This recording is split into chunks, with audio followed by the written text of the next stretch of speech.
Comentário.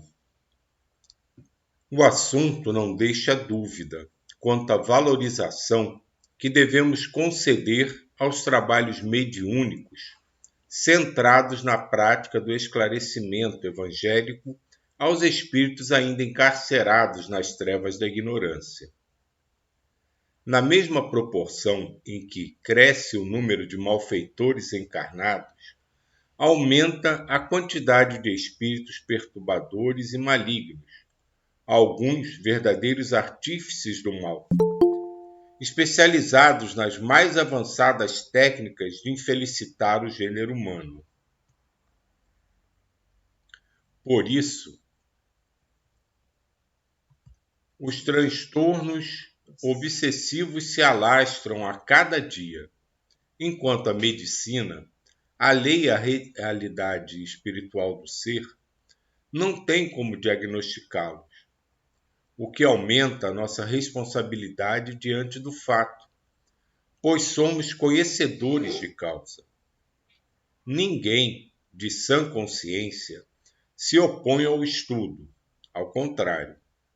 É preciso que alarguemos o nosso nível de consciência, buscando a ilustração trazida tanto por Allan Kardec quanto pelos pesquisadores espíritas, encarnados e desencarnados.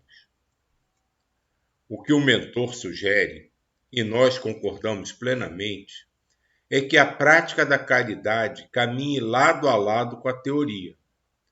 A caridade exercitada nos gabinetes mediúnicos deve ser indistinta e voltada aos ignorantes e aos que sofrem em ambos os lados da vida.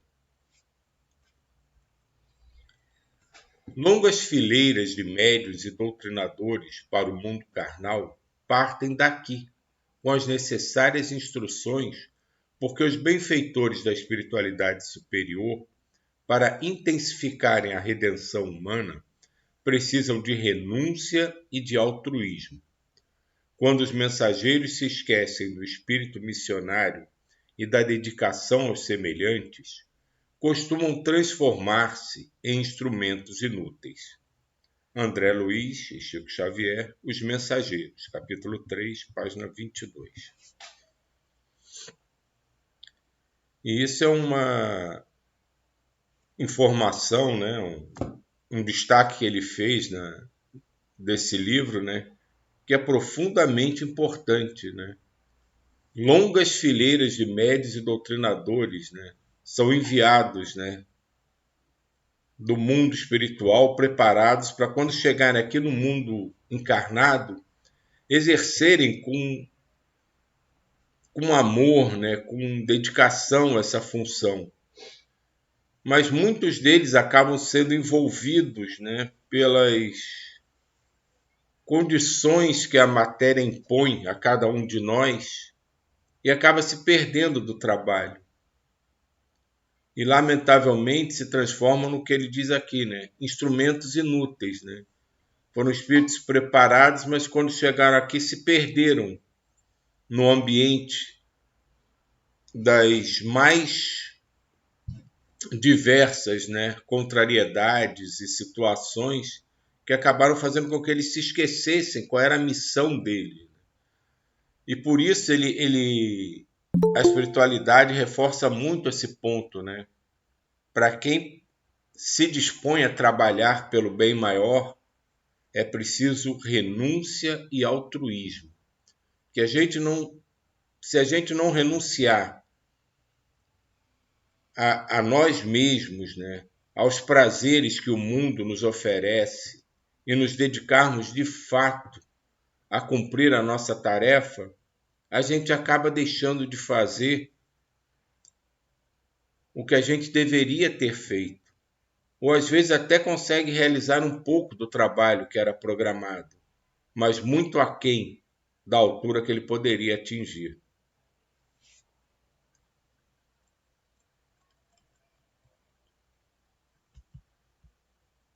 No contexto espírita, é providencial que se avance no conhecimento das filigranas relativas à mediunidade e à obsessão, da mesma forma que nos interessa o aprendizado da filosofia e o exercício da moral evangélica.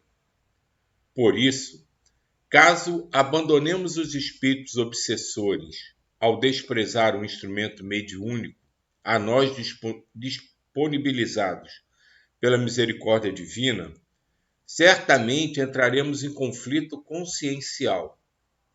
Mais adiante, teremos de prestar conta daquilo que nos foi concedido por empréstimo, com o objetivo de servir ao progresso próprio e ao socorro fraternal do nosso semelhante. E nessa última frase aqui, nesse parágrafo, ele já coloca uma outra situação, que são daqueles indivíduos que vêm com uma mediunidade que pode ser extremamente presente ou mais sutil, mas que podem trabalhar muito no atendimento a esses espíritos obsessores, não só obsessores, né? Espíritos que precisam ser conduzidos a um patamar de conscientização diferente, precisam ser auxiliados na modificação da sua forma de pensar, de agir. E esses médios, né, esses espíritos que reencarnam com essa possibilidade de um contato maior, são fundamentais nesse trabalho, nesse contato, nesse auxílio a esses irmãos em necessidades maiores. E é muito comum a gente ouvir dizer, né, ver pessoas falarem que começam a perceber, né, algum grau de mediunidade e é tomado de um temor, de um pavor, que começam a rezar, a pedir à espiritualidade que não veja mais, que não sinta mais aquilo, que não passe por aqueles momentos novamente. E é como ele diz aqui, um abandono a esses espíritos necessitados. E ninguém chega aqui como médium sem ter acordado isso antes de encarnar. De alguma forma, você teve consciência da possibilidade desse trabalho antes de encarnar. Então é profundamente danoso para si próprio quando um espírito reencarna com potencial mediúnico e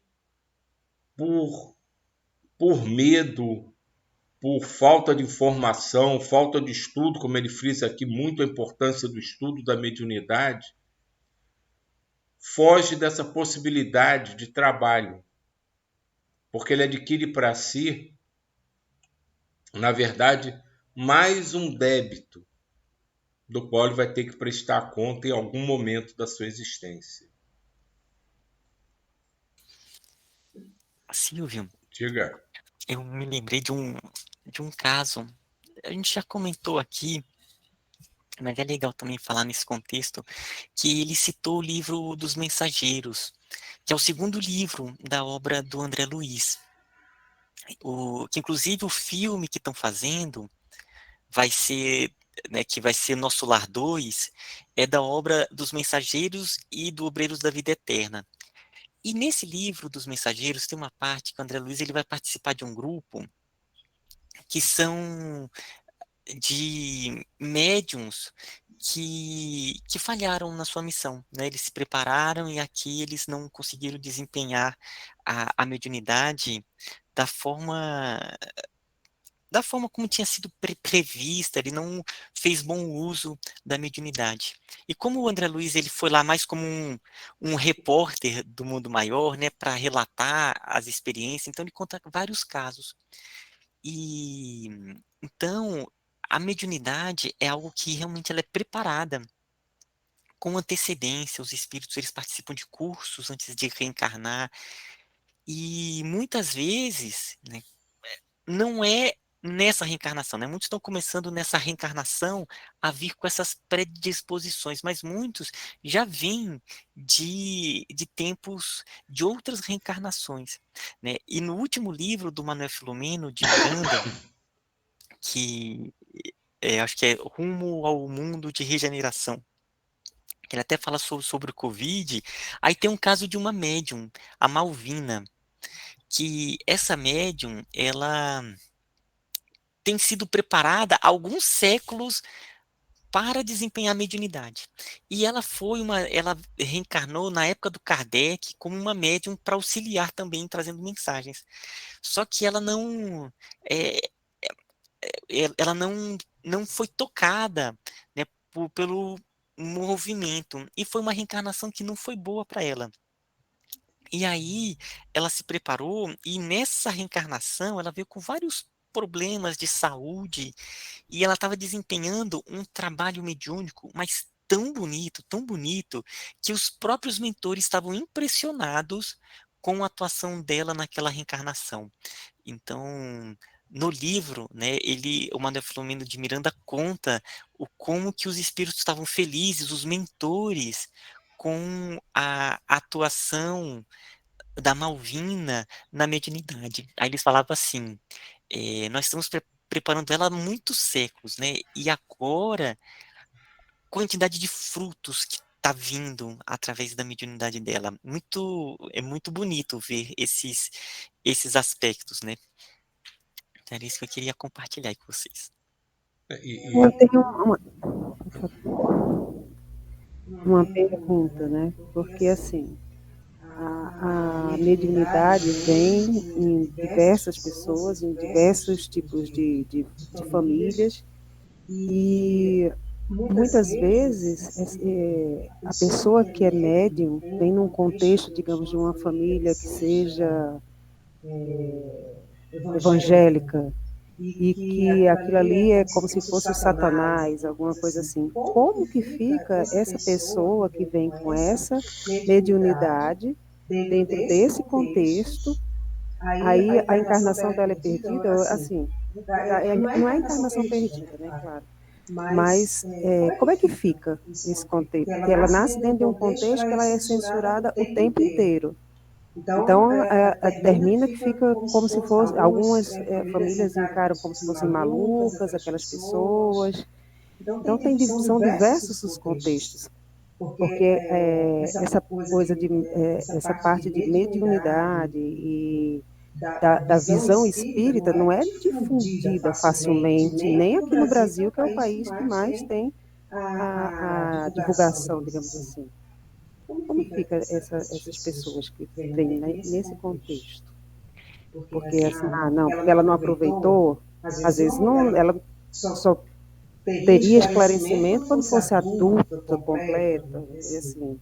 E a rejeição, aquilo ali, que ela foi criada dentro de uma rejeição, como é que ela, né, se encaixa nisso tudo? A mediunidade, ela, né, realmente vem em todos os meios.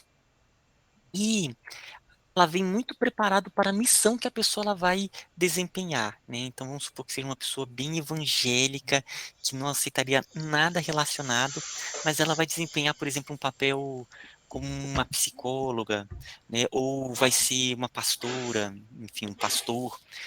Então ele vem com uma mediunidade que é referente àquele aspecto, né? Então se for uma psicóloga, um psicólogo, ele vai vir com características que vai se sensibilizar mais com a pessoa, vai conseguir sentir e intuir como que vai desempenhar. Isso é um tipo de mediunidade, né? Então ela não está ali tão ostensiva no relacionamento com os mentores, mas ela se torna um instrumento do mundo maior nesse trabalho, né? Então a própria irradiação, o magnetismo de cura naquela pessoa, ela é mais acentuada, então ela está conversando com a pessoa e essa mediunidade está sendo utilizada. Aí, quando que ela falha? No sentido de quando ela, dentro do caminho dela, ela não busca aquela melhoria e não se torna realmente um bom instrumento do mundo maior naquela missão que ela desempenha, né? Então é mais ou menos esse é o ponto, né? A pessoa vai ser um pastor, um professor, um médico, enfim, qualquer que seja a missão, ela vai ter determinadas características que vão auxiliar um trabalho espiritual e que não necessariamente está só ligada com a profissão, né? Então a pessoa às vezes tem uma determinada profissão, mas ela vem com uma característica que vai ser um instrumento do mundo maior para um trabalho no bem. E nesse contexto que aí ela se perde, né? Ela se perde no sentido de que ou ficou muito apegada à situação do mundo, né? Às distrações que aqui tem, e não consegue desempenhar aquele aspecto. E tem os casos que é uns casos que até eu fico pensando, né? Então, às vezes a pessoa vem no meio bem evangélico e vem com uma mediunidade ostensiva de ficar vendo espíritos, né? Então, isso está dentro de alguma missão nesse contexto, mas é algo para se refletir em cada caso, né? Como o benzedor, que alguns aqui conhecem, daqui de Brasília, né? Que é o Paulo, que tem uma mediunidade, né? Ele é bem católico, um católico mesmo, de estar indo sempre à missa, de estar participando dos retiros, e fica vendo os espíritos, mas acabou que ele conseguiu conviver bem com isso, né? Ele ligou tudo isso com os trabalhos de benzeção dele. Então, ele é quase que um espírita, porque ele passa por todos os fenômenos e ele consegue explicar, né? Então, aparecem os mentores dele, ele se desdobra, enfim, são vários e vários fenômenos, mas ele consegue encaixar isso dentro do catolicismo. Ele entendeu que não fala com os padres, porque os padres acabam que colocam mais medo nele, então ele conseguiu entender isso e tem ali a vida bem católica, mas convivendo com essa potencialidade dele que ele utiliza só para benzeção. Ele faz benzeção e benze, benze, benze. Por dia, são benzeções assim que ele faz muitas. Tem gente do Brasil todo que o procura para ele fazer benzeção.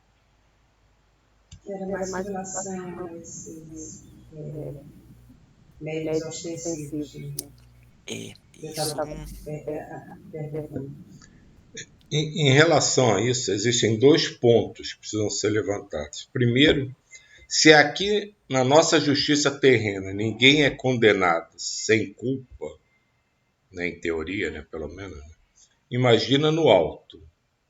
Então é lógico que alguém que reencarne com a mediunidade, mas que não teve a possibilidade por forças externas a exercer esse trabalho, é lógico que ele não vai ter considerado como uma encarnação perdida, porque não é uma opção dele. Aqui no caso que a gente fala desses médios que se comprometem, são por opção própria. Eles escolhem o caminho de não dar vazão à sua mediunidade. E tem um outro aspecto que precisa ser muito levado em conta. Não vou nem aqui citar os casos que a gente conhece de espíritos que reencarnaram com mediunidade em famílias totalmente adversas a esse fato e se desenvolveram maravilhosamente. Não é nem essa questão, mas é a questão do que é falado muitas vezes para cada um de nós. Ninguém recebe um fardo maior do que pode carregar. Então, ninguém vem, mesmo que venha numa família totalmente contra qualquer forma de expressão de outra religiosidade existente. Ele vem, como o Ismael falou, eu ia chamar ele de Rafael. Ó. Ele vem com uma missão ali para desempenhar, de alguma forma. Pode ser até que seja não desenvolver essa mediunidade, mas mostrar naquela família que aquela manifestação, tipo de manifestação existe, é real. Mesmo que eles sejam contrários. Então, mesmo essas pessoas que vêm com mediunidade num meio que é totalmente adverso a ela, eles não vêm com uma condição que não possibilite eles exercerem aquele tipo de trabalho. E o Ismael deu muito bem o exemplo do benzedor. Ele é extremamente católico, vai na igreja, conversa com o padre, mas compreendeu que são coisas diferentes, que elas ainda não podem caminhar totalmente juntas, mas fazem parte do mesmo caminho. E falar de um espírito de escolha, né, com tudo a seu favor, mas num ambiente adverso, a gente tem o exemplo, claro, que a gente não vai se comparar a ele, de Francisco, O ambiente dele era totalmente adverso à missão dele. O próprio pai tentou demovê-lo da sua missão várias e várias vezes. Mas ele seguiu. Aí vocês vão me dizer, mas São Francisco é São Francisco. Não. Aí a gente volta para o início do que eu falei. Ninguém recebe um fardo mais pesado do que consegue carregar. A diferença é que a gente não acredita nisso. Falta-nos fé de acreditar que podemos fazer muito mais do que fazemos. E Silvio, eu me lembrei também de um ponto que eu acho que é bacana compartilhar aqui também, nesse colocando, que é o seguinte, é o processo da eclosão mediúnica.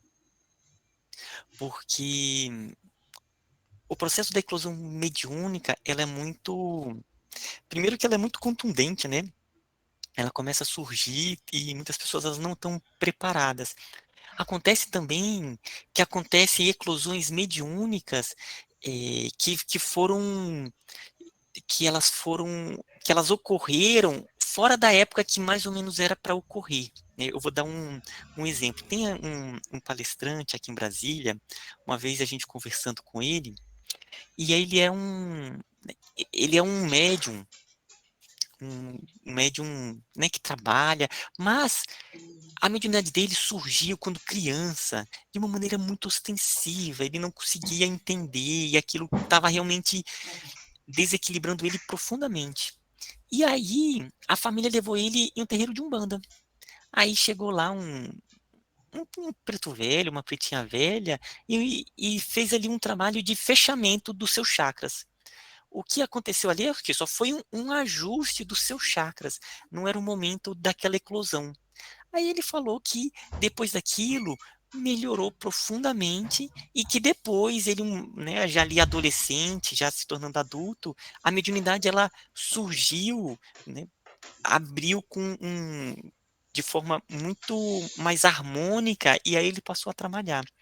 Então a gente também pode colocar aí que quando a pessoa ela vem, dependendo da vida, da própria família, pode desestruturar e fazer reclusões antes da hora, sabe?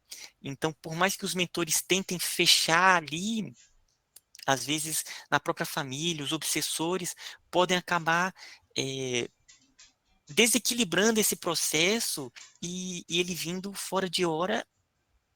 E aí o que acontece também é um certo desequilíbrio na família, né, no contexto. Então, colocando uma escala maior, que inclusive aqui no livro 1, o último capítulo, ele vai mostrar a questão das crianças, né, do metamagnetismo e crianças, como que a família é extremamente importante nesse equilíbrio bioenergético das crianças, sabe?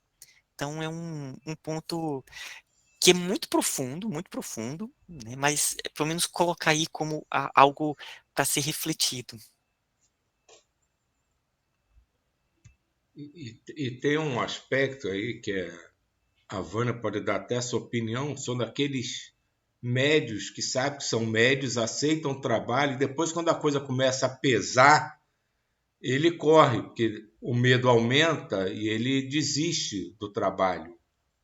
Porque a gente sabe que quanto mais a gente trabalha, mais a gente incomoda, mais situações surgem para nos desequilibrar. Então, isso também é muito comum. Médios até ostensivos que começam a trabalhar e começam a receber uma carga contrária em função disso e simplesmente desistem, porque não conseguem se estruturar, se equilibrar nesse tipo de situação.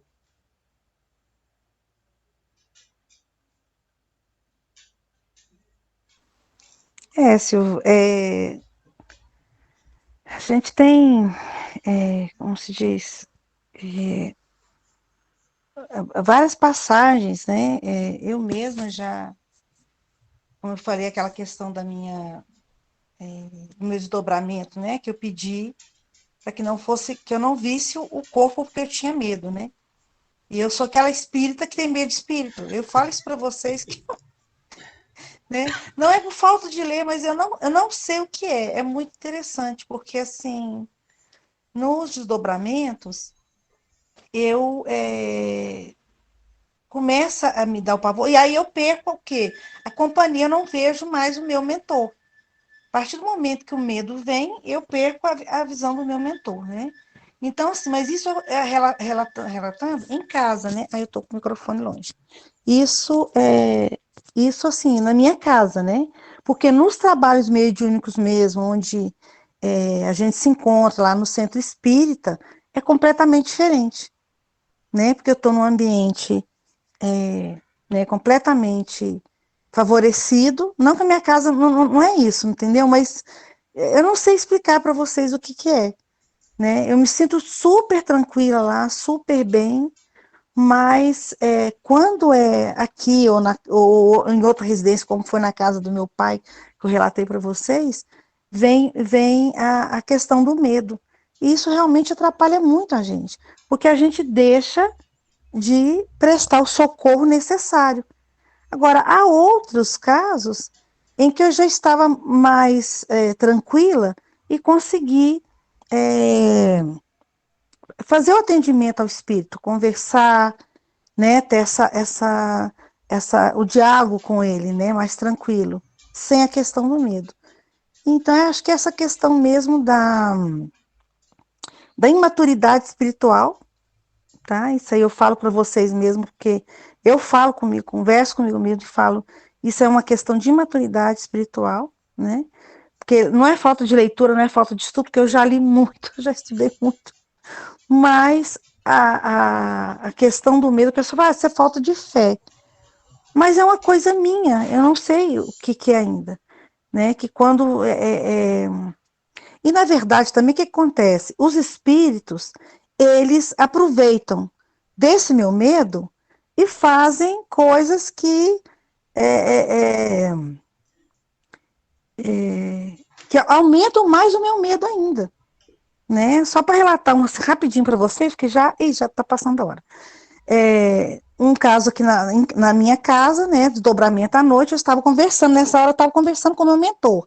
Então, nessa hora, eu vejo vários espíritos entrando, carregando como se fosse um boneco de piche, sabe? Era um espírito de uma forma horrível. E eles jogaram aquele espírito em cima da minha cama, só que eu estava, né, na frente da cama, conversando com o meu mentor. E ele falou assim para mim, e quando eu olhei a situação, eu pensei assim, estão fazendo uma desobsessão na minha casa, eu vou lá ajudar. Aí ele virou para mim e falou assim, você não pode, você não deve, alguma coisa assim. Mas eu fui, né, desobedeci e me dirigi àquele que estava lá com aquela roupa, parecendo uma roupa dessas franciscanas, com capuz, quer dizer, franciscano não tem aquele capuz, né? De marrom, a roupa esquisita, me dirigi a ele. Fui falar com ele e oferecer para trabalhar como médium ali naquele negócio. Quando ele virou para mim, assim, era um rosto normal, mas do nada ele virou uma caratonha, abriu uma boca enorme. Eu, com aquele medo, o que eu fiz? Voltei para o corpo, né? Então, assim, é questão de maturidade espiritual mesmo, né? Então, assim, eu sei que eu tenho muito, muito que caminhar, né? E para tirar essa questão do medo mesmo, né? Mas assim também, eu sofri muito na minha infância, né? Com essa questão dos espíritos da minha casa e eles faziam muito essas caratonhas, essas coisas, então eu não dormia, eu tinha que dormir de luz acesa. Quando anoitecia, dava 6 horas da tarde, eu começava a chorar porque eu não queria dormir. Eu não queria que escurecesse, né? Então, tem toda uma trajetória aí, né? Já desse medo desde a infância também, do que eu via. E a espiritualidade sempre vai dando uma amenizada, né? Eles sempre compreendem também e vai trabalhando com a gente de acordo com a capacidade também da gente, né? Daquilo que a gente pode dar no momento, né? Então, fora lá do centro, eles têm que tomar esse cuidado mais comigo. E essa tua narrativa é muito mais comum do que se possa imaginar. E aí a coisa é como se diz mesmo, passinhos de bebê mesmo. Você vai amadurecendo, vai vivenciando as situações e cada vez percebendo que você está se portando mais facilmente naquela situação. Isso é gradativo mesmo. E é lógico, quando está na casa espírita, ele se sente muito mais confortável, protegido, amparado, né? Aí deixa aí, né? Porque sabe que tem uma proteção enorme. Em casa, a gente sempre tende a achar que não tem a proteção suficiente.